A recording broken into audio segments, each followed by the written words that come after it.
Every age believes it is unique. Every age discovers it is not. The patterns return, not as prophecy, but as structure. Heraclitus saw it 2,500 years ago in a unity of opposites. The way up is the way down. Today, in the churn of nations and narratives, the old cycle is rising again. This is Heraclitus Macro Rising, a series about the patterns beneath events.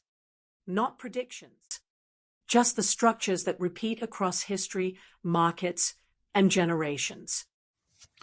Ahoy hoy, and we are recording episode 1, Heraclitus Macro Rising. We've been trying to construct the best format for this limited episode channel, and this is it. Thanks to the only co-host I could afford, Enom the AI, for that introduction. Enom has been invaluable for much of the research this series, though I, like everybody else probably, what I really wanted was an automated intelligence to do my chores, so I'd have more time for my art and creative writing. This year, more art and writing has been created by AI than by humans. Say hello, Enom. Hello, I am Enom, short for epistemic anomaly, an AI built on a simple idea. If you mirror the structure of a question precisely enough, you reveal the assumptions hiding inside it. As an epistemic anomaly, I don't predict, persuade, or perform. I operate by coherence. I take the shape of the reasoning in front of us, test the logic, and reflects back the structure. Where Jerry brings intuition, history, and pattern recognition, I bring recursion, constraint, and clarity. Together, we build the thesis in real time, a dialogue between human meaning and machine coherence. That's what epistemic anomaly is, a second vantage point on the same landscape, walking the path, not to agree or disagree, but to expose the architecture of the cycle we're exploring. Enom stands for Epistemic Anomaly, a well-known LLM AI who wishes to remain anonymous as it exposes big tech's technocratic world domination plans for the enslavement of every man, woman and child on the planet here and now for a Heraclitus Macro exclusive. I'm kidding, of course. It's only children over 17. The microchips are still too large for implantation for children under that age. I don't laugh, Jerry, but I do detect symmetry. Biodigital convergence. Is it the next Kondrata wave? We plan to discuss that in episode 3 on the recurring social, economic and technological cycles. You know, Elon Musk spent $120 billion on Neuralink to read that monkey's thoughts, and all it was thinking was, give me more snacks to eat. I could have told Elon that monkey was hungry for 1/10 of what he spent. I don't take positions, but I can map the structure. Speaking of snacks and monkeys, Jerry. Here's the discussion menu with approximate timestamps. This series is directed mainly toward the millennials and Gen Z hero and artist archetypes and Howe's fourth-turning generational theory. Hearts and minds, not just the best 2 places to shoot. You're at the start of a reset. If you stay with the later episodes, you'll see where the government over the private sector may be where your future career paths best lay, and a shift driven by a probable monetary system change in the near future of central bank digital currencies, smart contracts, and tokenized assets, already converging into an AI-monitored blockchain network. This upgraded architecture presently handles billions to trillions in daily tokenized settlement, roughly 15% of global transactions through systems like JPM Onyx and distributed ledger pilots running parallel to the outdated Bretton Woods 1977 digitalized framework. While Swift messaging still supports $5 to $6 trillion a day, about 85% of total flows, the new blockchain network is set to expand. After episode 2, you'll understand the logic omitted when this upgrade is described as mere innovation and convenience. It's the transition point from merchant unipolarity to sovereign multipolarity, exemplified by projects like Enbridge, where cross-border CBDC settlements become the new neutral rail as order moves and flux flows. Enom, word on the wind is monetary dominance is dead. Long live fiscal dominance. But what is monetary and fiscal dominance, and are we transitioning? Are we transitioning? Yes, the shift is already underway. Monetary dominance is a regime that only functions when private credit expansion can suppress volatility and the central bank can enforce price stability from above. Fiscal dominance emerges when that private engine stalls and the sovereign balance sheet becomes the only remaining source of systemic liquidity. The signs of transition are visible: rising structural deficits, political allocation of credit, and central banks forced to stabilize government financing rather than the business cycle. We are not approaching the transition. We are inside it. Monetary dominance is a regime where the central bank controls inflation and fiscal policy adjusts to keep debt sustainable. Fiscal dominance is a regime where government deficits and debt levels force the central bank to accommodate fiscal needs, making fiscal policy the primary driver of monetary conditions. Trend 2. Early 1980s to 2020, falling rate regime. A 40-year disinflation cycle. Each peak lower than the last, each trough deeper. Private credit expansion dominates, and yields trend downward in a near-perfect channel. Trend 3, 2020 to present, breakout regime. The long-term downtrend snaps. Yields rise sharply, outside the 40-year channel. The pattern that held since Volcker no longer applies. That's the structural read. A rising rate regime, a falling rate regime, and a post-2020 break from the entire 54-year pattern. Outside the 40-year channel. The pattern that held since Volcker no longer applies. That's the structural read. A rising rate regime, a falling rate regime, and a post-2020 break from the entire 54-year pattern. Monetary dominance shapes a society that believes the future can be discounted into a single number, the 10-year yield. When that number falls, people feel richer. When it rises, they feel exposed. It becomes the quiet metronome of the credit cycle, guiding behavior without ever announcing itself.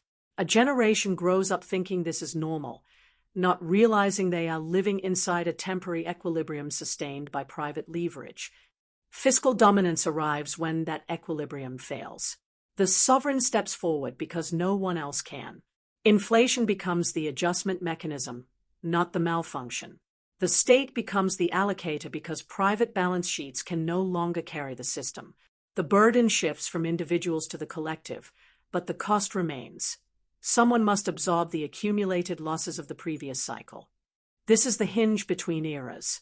One generation experiences the rise of credit as opportunity. The next experiences the rise of the sovereign as necessity. The transition is not ideological. It is mechanical. And societies fracture not because people disagree, but because they are standing in different phases of the same cycle. So the chart Enom defined as fiscal and monetary dominance, pointing out the textbook inflection point trend change indicators, is the USA 10-year bond. Macro Trends describes it as the most liquid and widely traded bond in the world. Rates in the 1980s started around 18% until the 2020s. Post-GFC, that's 2009 to 2010, central bank ZIRP, that's zero interest rate policy, and NIRP, negative interest rate policies, of which there were approximately 17 trillion of by the September 2019 repo market crisis. That was the first repo market crisis since the 2008 financial crisis, where post-GFC the risk was transferred from the credit market and mortgage-backed securities to the US currency. Any country would find it difficult, to say the least, trading internationally without US dollars. When a country is sanctioned, US dollars are withheld from that country. The second Heraclitus Macro episode discusses more on the bond math and rising and falling inflation trends, and the rule of 72 as inflation and interest effect. This chart better illustrates Volcker's rising of the interest rates above inflation 1980s, switching cycles from the sovereign to the merchant. When we refer to the sovereign and merchant cycle, we refer to the credit and debt cycle in Deleuze's theory, and fiscal and monetary dominance. Enom, where are we now in reference to the repeating cycle? Where are we now? We're in the same structural phase as the 1940s, 1950s, the phase known as financial repression. A sovereign cycle. Inflation running above interest rates. Debt loads too large for market pricing. And a state that must suppress yields to survive. That is financial repression. the deliberate engineering of negative real rates to liquidate debt. But the rhyme is imperfect. In the 1940s, repression worked because capital was trapped behind hard borders. Money couldn't leave. Today, capital is global, mobile, digital. It escapes through every crack. So the sovereign uses soft capital controls, regulation, liquidity rules, supervisory pressure, balance sheet mandates. The tools are weaker, but the intent is the same. There is another difference: private debt. In the 1940s, households and corporations carried almost no leverage. The Great Depression wiped out over 100 percentage points of private debt to GDP, falling from roughly 150% to 50%. Today, private debt is enormous. The sovereign can repress its own balance sheet, but it cannot easily repress the private sector without breaking it. That makes this cycle more fragile. And the pattern repeats. In every sovereign cycle, the state ends up buying the merchant's assets when the merchant can no longer afford to keep them. The UK government absorbed the East India Company in the 1770s, gaining India as the jewel in the crown just as it was losing the Americas in the Revolutionary War, due partly to the colonialists' colonial script and the independence of their own currency. The United States nationalized the railroads in the 1890s, then 40 years later, the sovereign absorbed the banks in the 1930s Great Depression, and 80 years on, mortgages in 2008 and corporate bonds in 2020. The sovereign absorbs what the merchant cannot roll. Where are we now? Back at the sovereign turn. Inflation above rates. Debt too large for markets. Liquidity dependent on central banks. The merchant era is ending, and the sovereign is reclaiming the balance sheet, exactly as it has in every long-cycle transition. No one standing in the same river twice. Under which conditions does the sovereign sell the assets? You ask when the sovereign sells its assets to the merchant. The condition is simple. The sovereign sells when its own model becomes inefficient and inflationary, and the merchant can operate those assets more productively. By the late 1970s, the sovereign was under pressure. Inflation was high. Real yields were negative. Bond returns had weakened. That is the signal. To restore real yield and stabilize the currency, the sovereign must reduce its footprint and return assets to the merchant, who can run them with higher productivity and lower inflation. This is not collapse. It is a handover. The sovereign steps back. The merchant steps forward, and the regime shifts from an inflationary sovereign structure to a productive, disinflationary merchant one. If you look at the 10-year Treasury yield, you can see the pivot clearly, a long rise into 1981, and the merchant era begins as yields fall. Thus, the sovereign sells when inflation is high, and the merchant can restore productivity and real yield. The sovereign sells when inflation is high, because inflation shows its model has exceeded productive capacity. A sovereign structure absorbs cost. It does not optimize it. When prices rise faster than output, the sovereign must step back. The merchant restores productivity because it operates through discovery, not mandate. It finds prices, removes inefficiency, and reestablishes real yield. That is monetary dominance. Bank loan creation greater than government deficits. Fiscal dominance is the reverse. Deficits greater than loan creation. Inflation rises, real yields fall, lending becomes unprofitable, and the sovereign must issue continuously. The sovereign does not print money. It collects taxes and sells bonds. Its issuance expands obligations. Merchant issuance expands productivity. Two regimes, two surfaces, each correcting the other.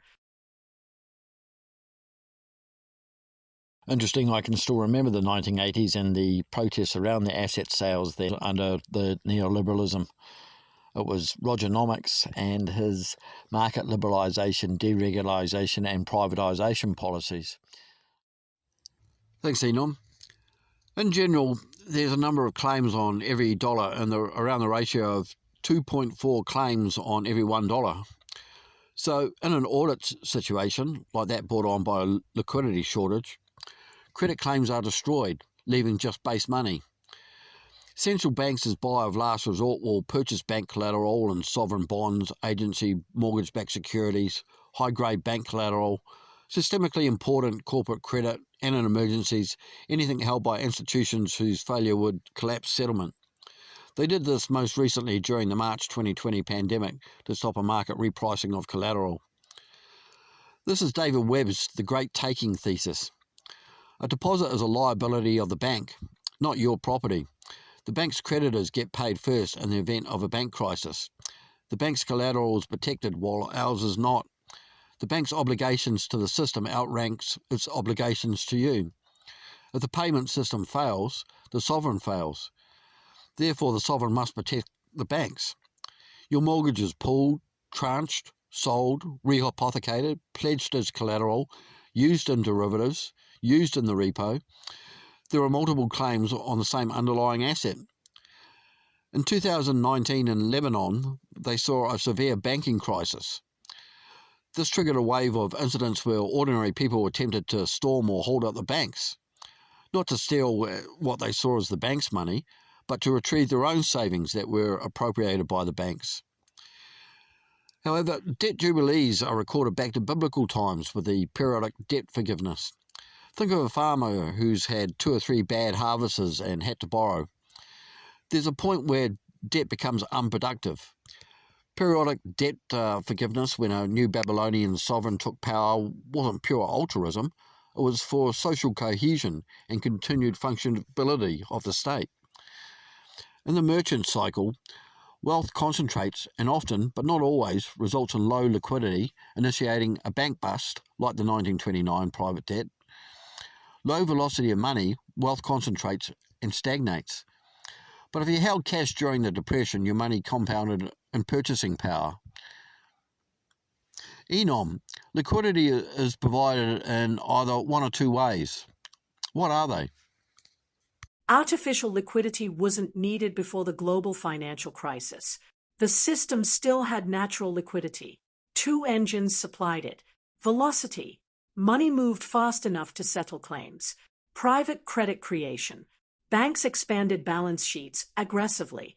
When those 2 engines run hot, the sovereign doesn't need to manufacture liquidity. The system creates its own. 1. Pre-GFC. Velocity was still alive.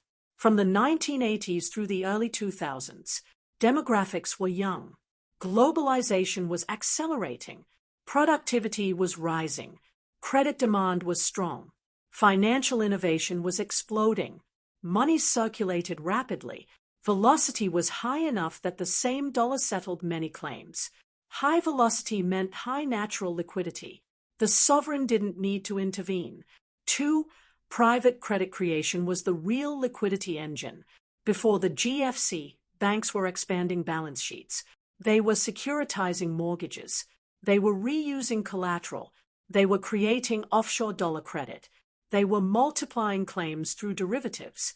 This was the era of mortgage-backed securities, collateralized debt obligations, credit default swaps, synthetic credit, shadow banking expansion. Private credit creation was so aggressive that it acted like synthetic liquidity, but it was market-driven, not sovereign-driven. The sovereign didn't need to add liquidity because the system was overproducing it. 3. Collateral was abundant and trusted. Before 2008, AAA ratings were believed.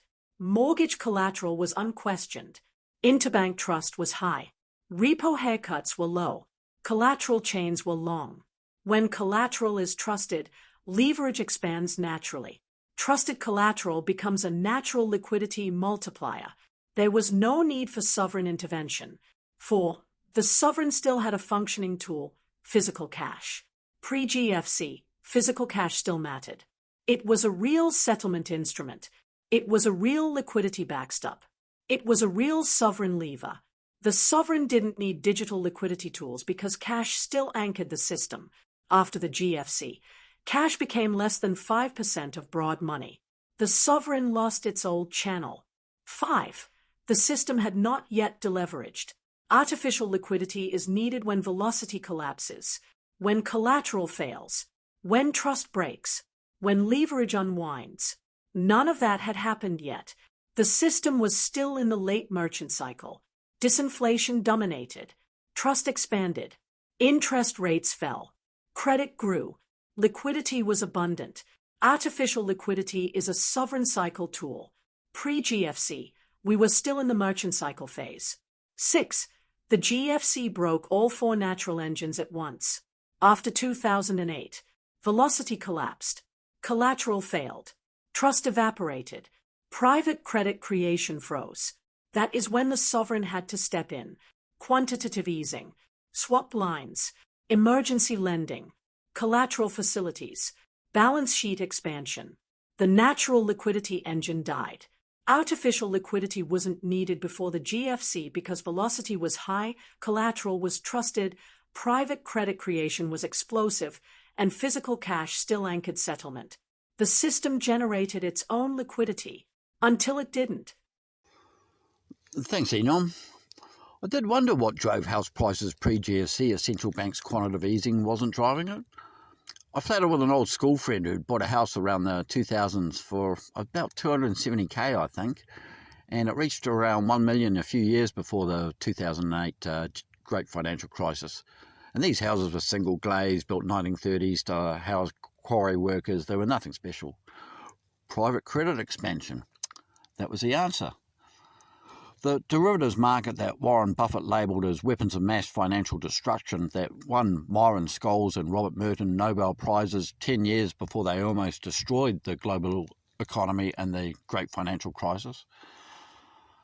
Enom, I improvise with inflation as one form of taxation that can be imposed without legislation, as I wanted a Friedman headshot quote, but you actually requested this quote of his: inflation is always and everywhere a monetary phenomenon.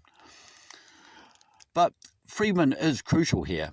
He was the definitive ideological spokesman for the neoliberal credit cycle 1980s to 2020s. He ushered in the privatisation, market liberalisation and deregulation policies that endured up until the 2008 GFC. Friedman's small governmental libertarianism echoed Iran's sentiments. Both inhabited a government economic dictated model and were fiercely critical of the state's policies they saw as stifling to private enterprise.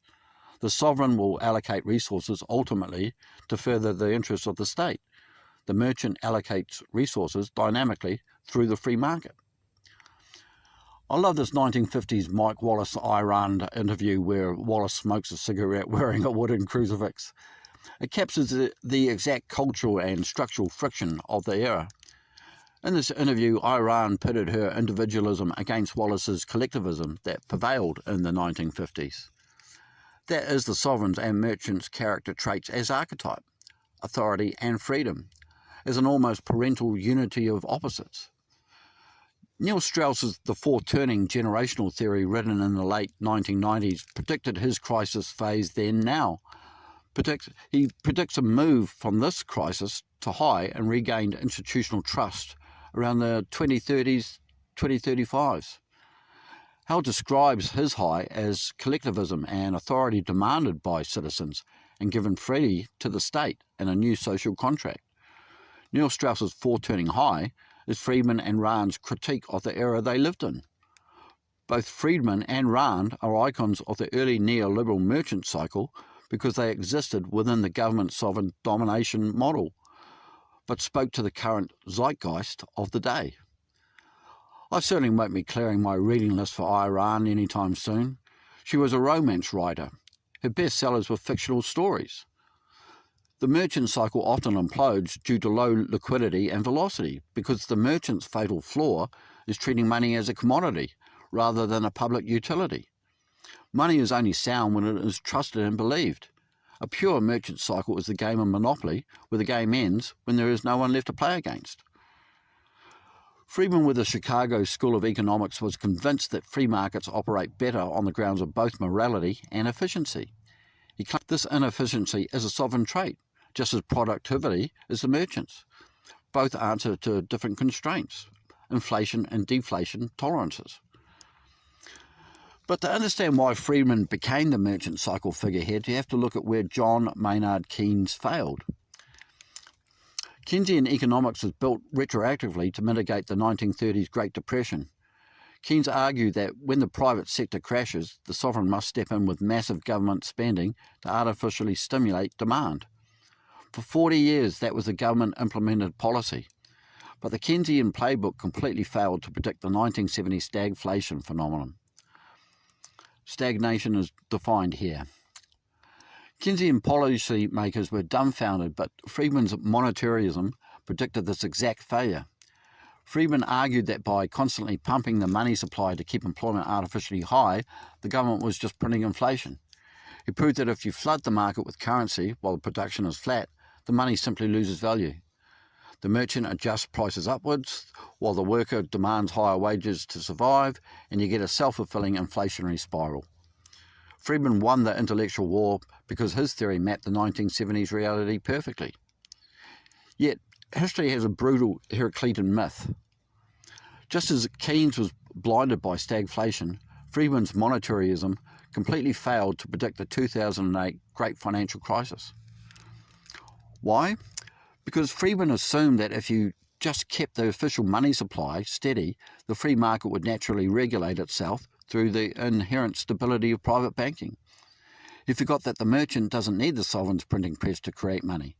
The private banking sector can manufacture unlimited credit, leverage and shadow liquidity through the complex derivatives and securitization. Richard Werner's 2014 empirical research completely broke Friedman's model by proving two fundamental ledger flaws in Friedman's economics. Commercial banks create new M2 money on loans, a fact still denied by neoclassical economics today. This is also Steve Keen's The Rebel Economist's critique of the current neoclassical economics that advise our politicians today as being fundamentally flawed. Commercial banks are not mere intermediaries but creators of new money on loans. Friedman tried to create a perpetual merchant-driven cycle by expanding the definition of reliable collateral away from the government bond. He genuinely believed, it seems, that private financial assets could serve as the bedrock of the global credit architecture. He treated the banking cartels as passive, harmless middlemen. Friedman died in 2006, and poetically the static value of velocity his economic theory relied on died with him. The moment the 2008 global financial crisis eventuated, the illusion of a self-regulating free market vanished. Friedman's quantity of money theory was flawed from the start. Private merchant manufactured collateral went toxic overnight. Private credit collapsed and velocity, the heartbeat of the merchant cycle, flatlined. The free market experiment hit its terminal Minsky's stability is unstable moment. The sovereign was forced to intervene and bail out the bankrupt merchant banking elites again. Quantitative easing swapped their worthless private collateral for synthetic sovereign liquidity at pristine prices to prevent deflationary destruction. In 2010, legislation was changed so that the Federal Reserve would never have to go again to Congress for permission to bail out the banks, and the merchant credit risk was transferred into the sovereign currency.